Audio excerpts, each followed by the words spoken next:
Hello and welcome to another video. Now, a few weeks ago I did a video on risotto, a la Milanese, or saffron risotto. Interestingly enough, that dish goes back way before Milan, but one thing that makes it particularly special is the beef broth. As I mentioned, now we have a video on how to do the beef broth. So, this is an Italian beef broth. You can use it for Italian soups, or you can use it for dishes like risotto.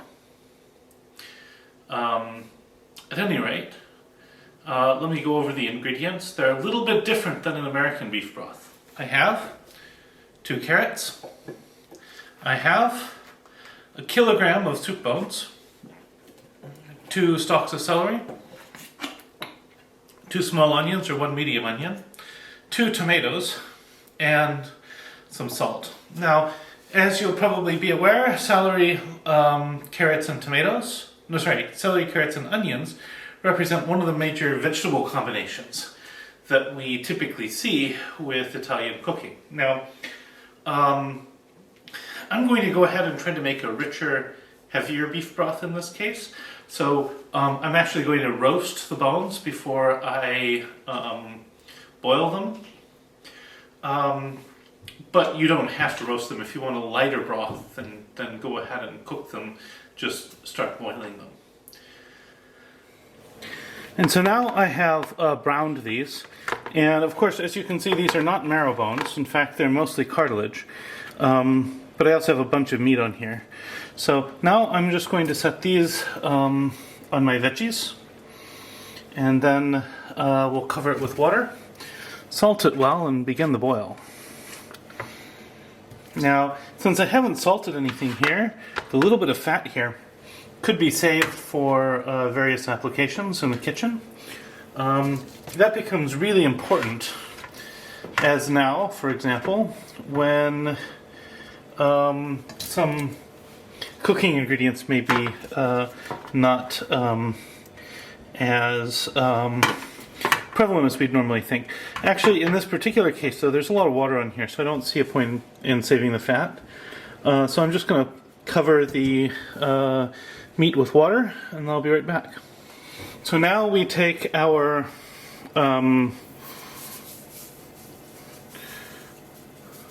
broth. We're going to salt it well.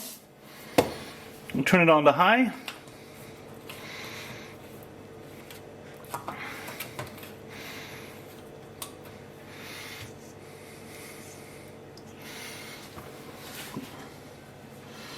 And then from here, we'll be back maybe in 3 hours or so after this has had a chance to boil.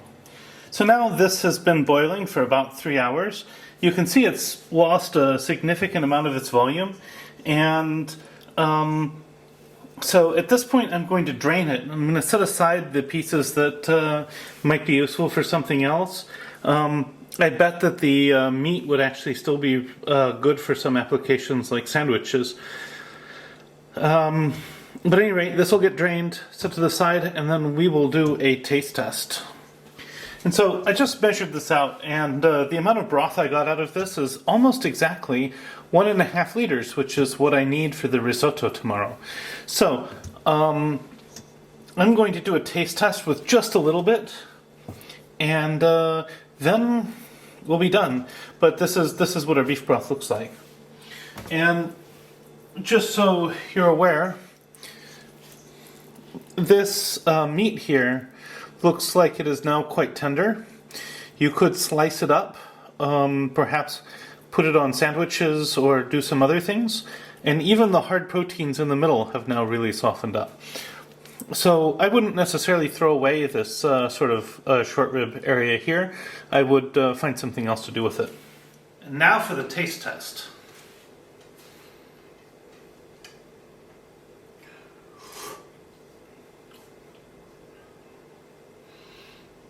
This is an amazing beef broth.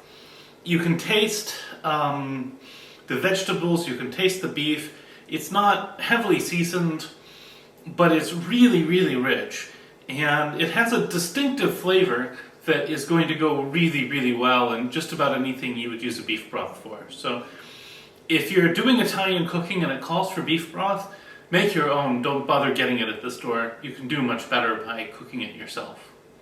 If you find this content interesting, I hope I've earned a subscription from you, and please select the bell so that you'll know when I release new videos.